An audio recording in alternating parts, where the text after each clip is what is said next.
Namo tassa bhagavato arahato samma sambuddhassa. Namo tassa bhagavato arahato samma sambuddhassa. Namo tassa bhagavato arahato samma sambuddhassa. One of the fundamental categories of teaching that the Buddha gave was analysis of the human being, or generally any kind of being, into the aggregates, the khandha. And another important teaching was the teaching on the three characteristics of dukkha, anicca, anatta. And these two sets of teachings are meant to be cross-referenced, and they make the most sense, and they have the deepest implications when they're cross-referenced with each other. The reason the Buddha gave the teaching on the five aggregates was primarily to encourage the view of not-self by breaking up the being into component parts and not finding an essence of self anywhere.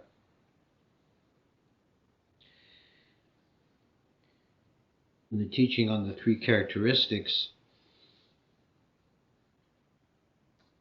also centers on the idea of not-self. It's one of the characteristics, and the other two could be considered ancillary to it.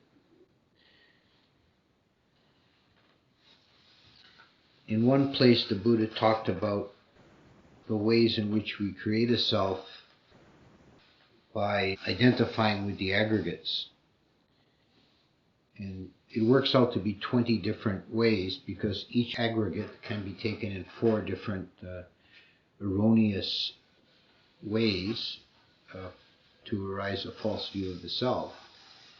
For example, the aggregate of body can be looked at as I am the body, I am in the body is in me, or the body belongs to me.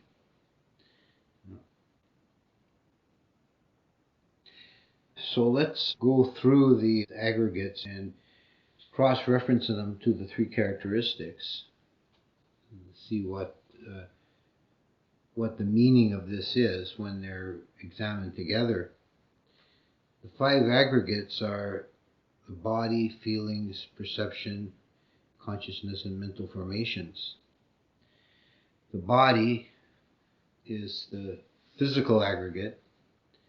It's composed of the 4 elements, and it has the characteristic of being made out of matter, where the rest of the aggregates are mental or mind.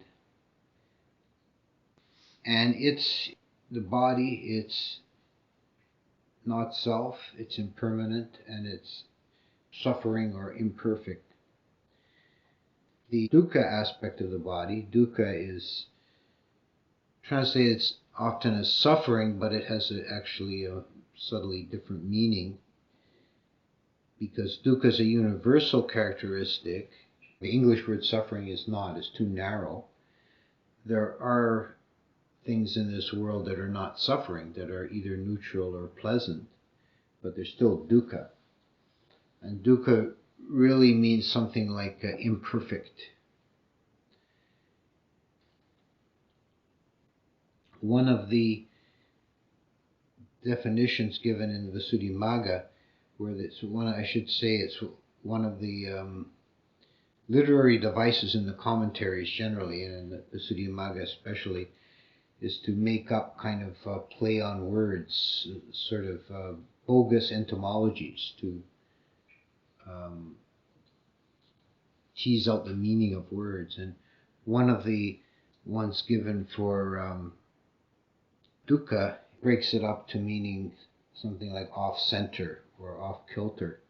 And the example is given as like a wagon wheel that the hole in the middle the axle goes through has been made badly, and it's not a true circle, so the wagon will always be bouncing and bumping, it won't run smoothly. So dukkha is like that nothing that exists in samsara is perfect. Nothing quite works exactly right. So the body is like that.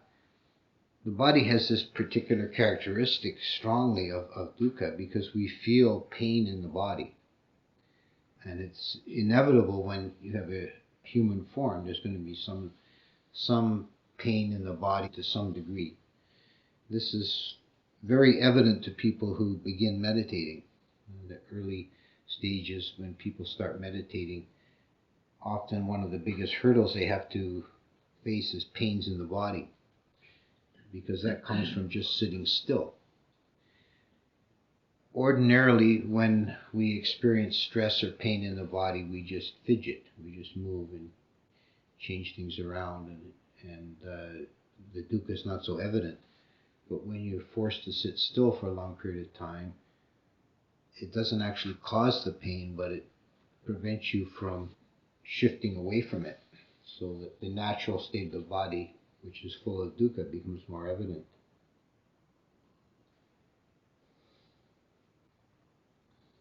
It's also clear that the body is dukkha in that it is subject to injury, it's subject to illness, that throughout our lives we're plagued with lesser and greater distresses in the body.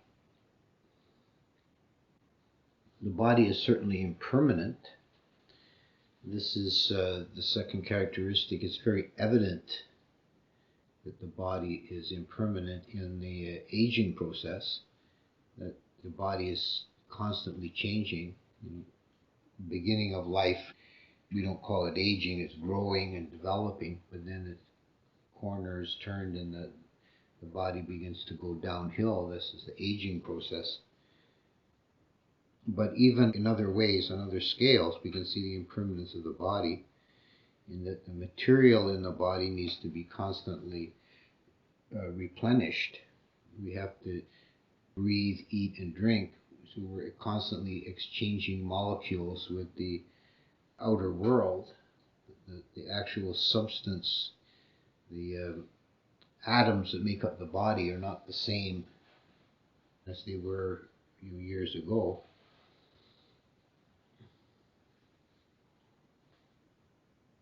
I don't know if it's actually true, but it's one of those things that's often said, that in 7 years there's not a single atom left in your body from before. And it's probably around like something like that. We were constantly exchanging material with the world. It's been compared to like a little whirlpool in a stream. If you have a creek or a stream, you'll often get these little whirlpools. And there's a structure there, that a formation that can persist for hours or even days, but the actual molecules of water are being constantly replenished. It's just water moving through and out. So this is like our body. It's a pattern that has some continuity, but it's just material moving in and out, flowing through. The third characteristic is actually the most fundamental one, anatta, or not self. This has a very central place in the Buddhist teaching, and it has a lot of different angles or ways of looking at it, the emptiness of all phenomena. And one of the ways of understanding this is the dependent nature of all phenomena, that nothing exists from its own side, is a Tibetan saying. And what this means is that nothing exists as a self-sufficient entity. Everything exists only as a reflection of other things. That there's a very deep level of interdependency in all phenomena. That the body could not exist without prior causes, as it said in the Visuddhimagga, this body of ours, made by mother and father and sustained by rice and gruel. It's constantly having to be replenished, and it has its causes. It's the genetic causes. We have mother and father, grandparents, great-grandparents. It's not a thing that exists as a self-existent entity at all.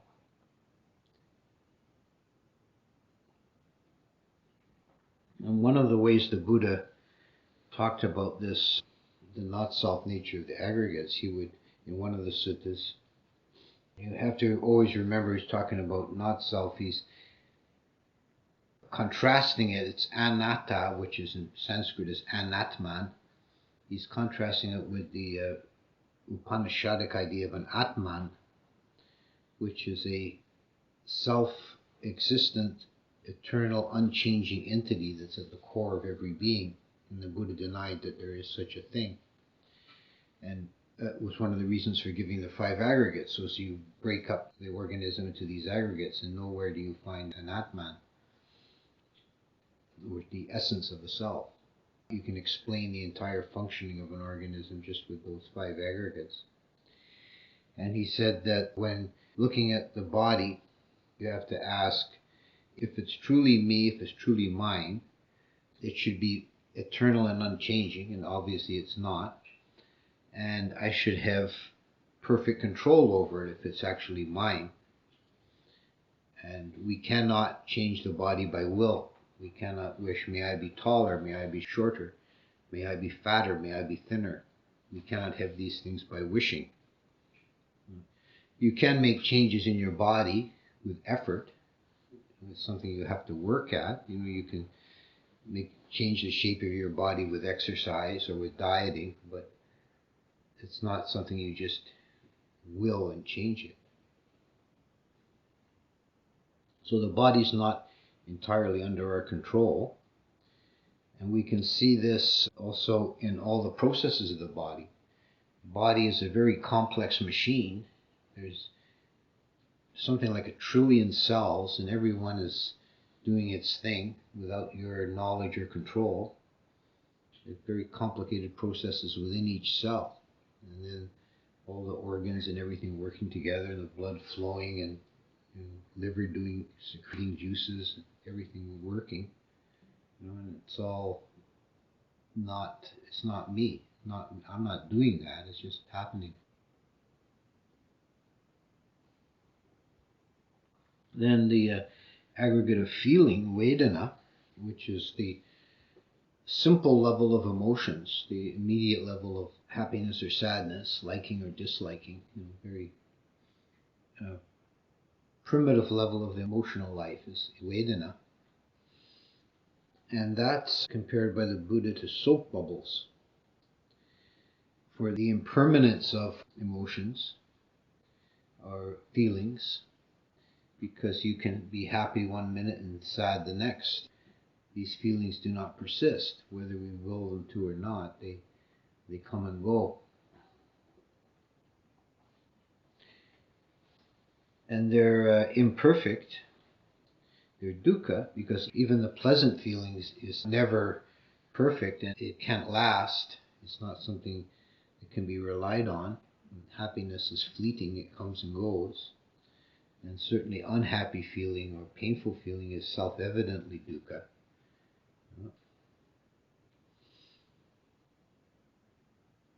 And it's not self because, again, we don't have control of it. We can't will ourselves to be happy. We can't will painful feelings away. They just, again, you can, with training, you can work on improving your psychic space so that you have more happiness and less sadness, but that's not something you can just turn on and off. And as all the mental aggregates beginning with feeling, they're empty, they're utterly insubstantial. There's no substance to them at all. You can't ask, how much does a feeling weigh?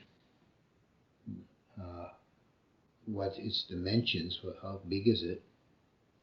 So there's absolutely no ground for substantiality in the mental aggregates. Perception or sanya is the way we perceive the world, the way we deal with the information coming in from the senses. And it has that creative aspect that it essentially creates a simulation of the world that we actually experience. It's kind of a mirror on the universe. Sometimes it's a bit distorted, like a funhouse mirror, but it is still a reflection. And it's dukkha because of its imperfection. It's always flawed to some degree. Our perceptions are always colored by our experience and our preconceptions and our imagination, even. Our perceptions are more or less true and honest, but it's more or less. They're never perfect. They can be, I wouldn't say often, but they can be quite distorted. So they're imperfect, there's that dukkha element, and they're impermanent in that they come and go, they're constantly changing. Our perception of the world is changing at each moment with our different sense impressions. And over time, our perceptions even of the same thing can change. That we can change our views and our tastes and our likes and dislikes. And this colors our perception. And we perceive things differently. When I was a little kid, I quite hated Brussels sprouts. I thought they were horrible torment to have to eat a Brussels sprout. Now I quite like them. And my perception of Brussels sprouts has quite changed.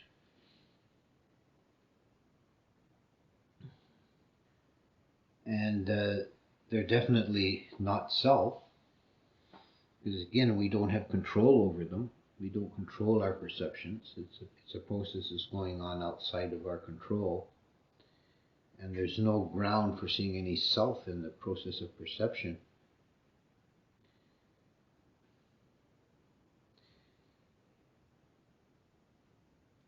In fact, one of the deepest ways in which we have a misperception of self depends on this aggregate, that the fetter of asmi mana, the I am conceit, is based on misperception. It's like having an erroneous view of the universe, dividing it into self and other, and perceiving it in that way.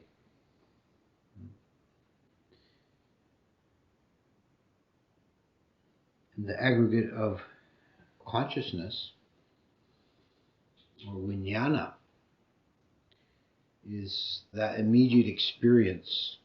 And in the form of vijnana, it operates through the senses. And the impermanence of it is very rapid, in that each moment consciousness is arising to an object. There is no entity or thing that we can call consciousness. The use of a noun is just a linguistic convention. It's merely an experience. The rising of awareness to an object is consciousness. In one place, the Buddha said that the person who views consciousness as the self is 16 times more foolish than the person who views the body as self. The meaning being that consciousness changes 16 times more rapidly than the body. This is actually kind of an interesting little snippet from the Samyutta Nikaya, because it shows it actually incorporates an Abhidhamma principle. That a consciousness moment in the Abhidhamma is 16 times briefer in duration than a physical moment. The physical moment persists through 16 consciousness moments.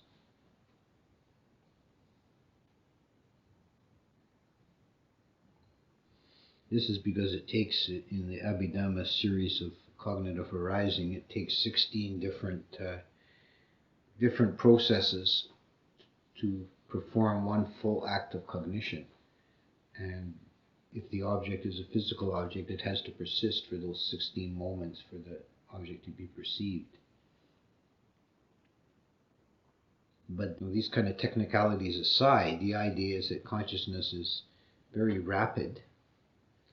It creates the illusion of continuity because of its rapidity. But consciousness is actually more like a strobe light. If you can see things at that fine-grained level, it's like momentary still pictures happening. And there is an experience in Vipassana meditation when it gets very deep, when it feels like that, when it feels like a kind of a succession of flashes rather than as a stream. Nowadays it's all digital, but the way they used to make movies in the old days was on a reel. It was a bunch of still pictures that flash by on the screen very quickly.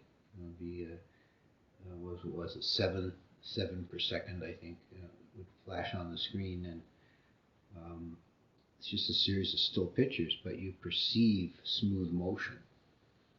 You don't see the still pictures.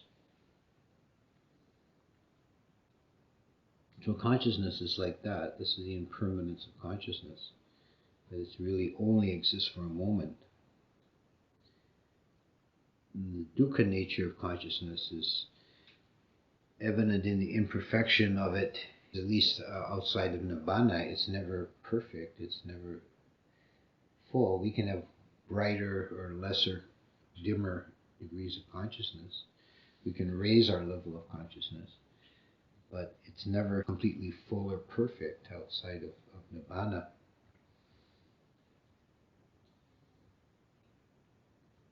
While we're existing in a physical form as human beings on this level, sense experience level, our consciousness is very dependent and interrelated with the physical form because it's fed information through the sense organs, and the sense organs have their limitations.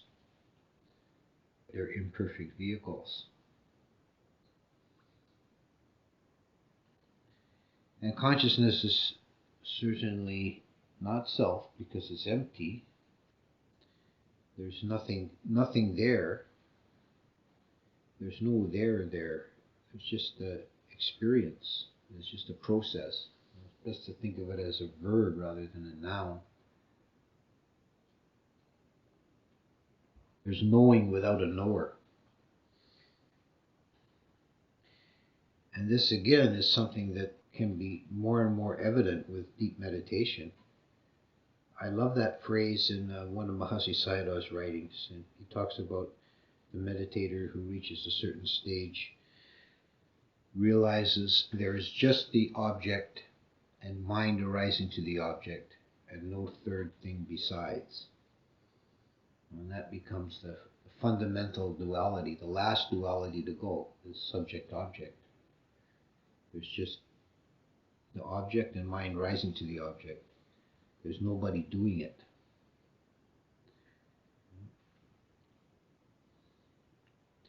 And the fifth aggregate is mental formations, sankharas. And sankharas are definitely dukkha, or imperfect.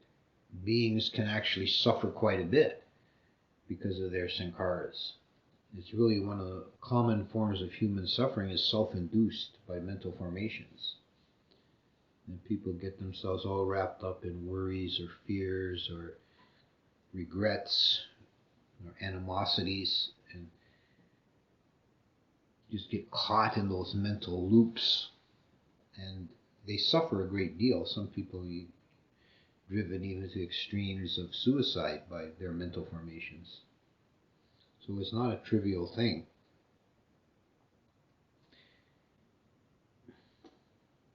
It's also always imperfect. Our thinking process is always flawed. We're not perfect in our thought. We certainly don't have perfect control over our thought. This is said to be actually one of the characteristics of an arahant, a perfectly enlightened being, is that they're masters of the pathways of the mind. He thinks only that which he wishes to think and not that which he doesn't wish to think. So it's only at that level of perfection that you have complete mastery of your own mind.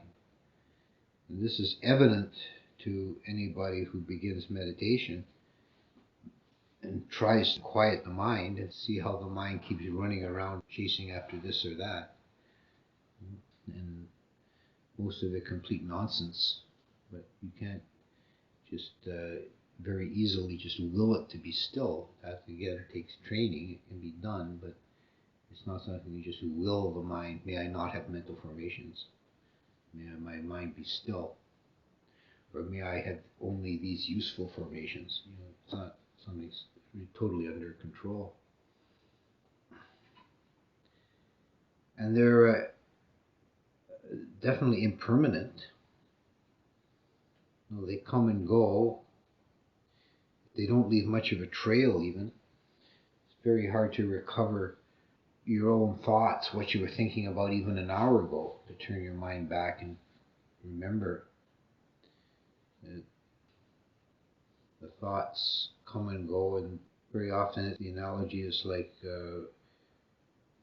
writing words in water with a stick. You reach down into a pond and write words on the surface of the water. How long does that persist?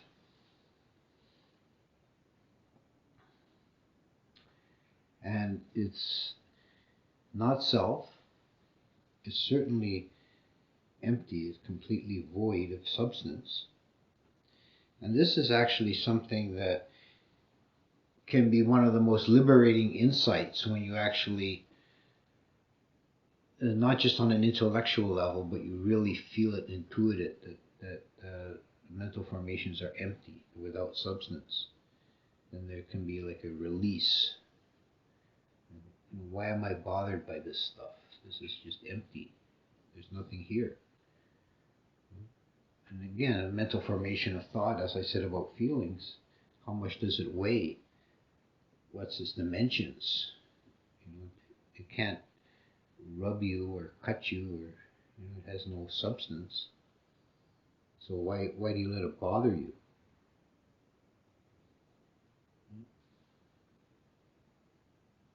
Well, it's also not self, in that it's entirely dependent. Again, as all other phenomena, it only exists by the reason of cause and conditions. And our mental formations are not really our own.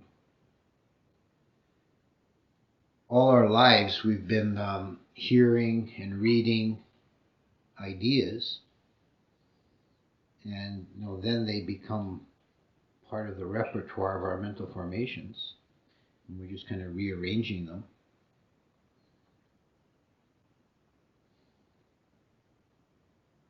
And who's to say where an idea originates, and how rare it is to have a truly original idea.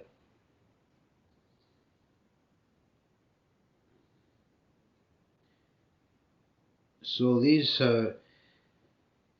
5 aggregates are imperfect, they're impermanent, and they're without self-substance. They're insubstantial.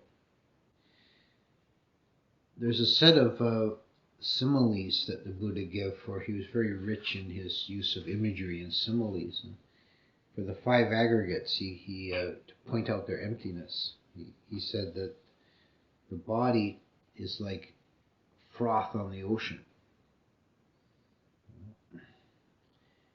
Feelings are like soap bubbles. Perception is like a mirage in the desert. Consciousness is like a conjuring trick. And mental formations are like a plantain tree trunk. And that last one I always found obscure until I actually got to Thailand and I saw a plantain tree cut down. And then I understood, that's what it means. Because a plantain tree is sort of like, the plantain is like a banana, it's, in texture and taste even, but it's a different fruit. And the tree looks when you see one standing, it looks like an ordinary tree. It looks pretty substantial, like a kind of a palm tree. But the trunk is not really a trunk. It's not wood at all. It's just like when you see it cut down, you see the structure of it. It's like big blades of grass that curl around each other, and the center is entirely hollow. So it's a kind of empty structure.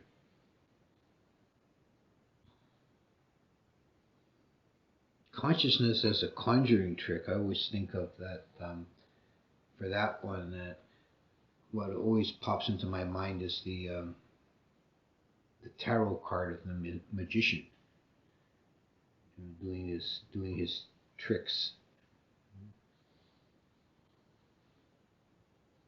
The body is like sea foam, froth on the ocean.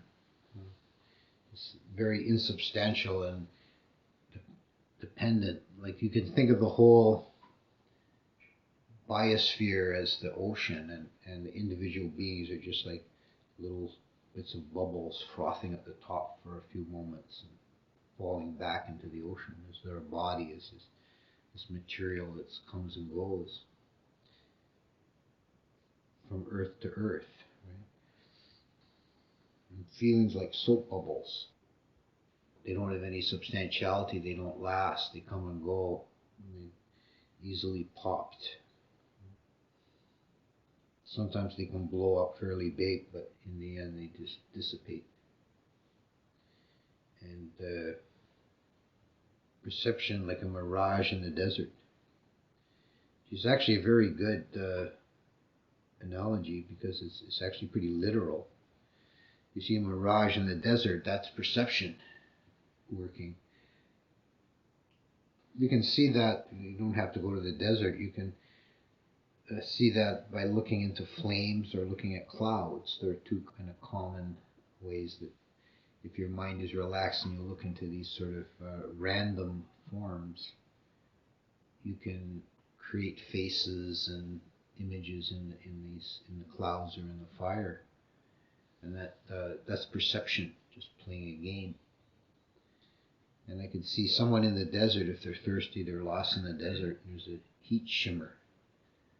And then the wishful thinking plays onto the faculty of perception and creates an oasis out of the raw material of the sense impression of the shimmer, right? And perception creates the image.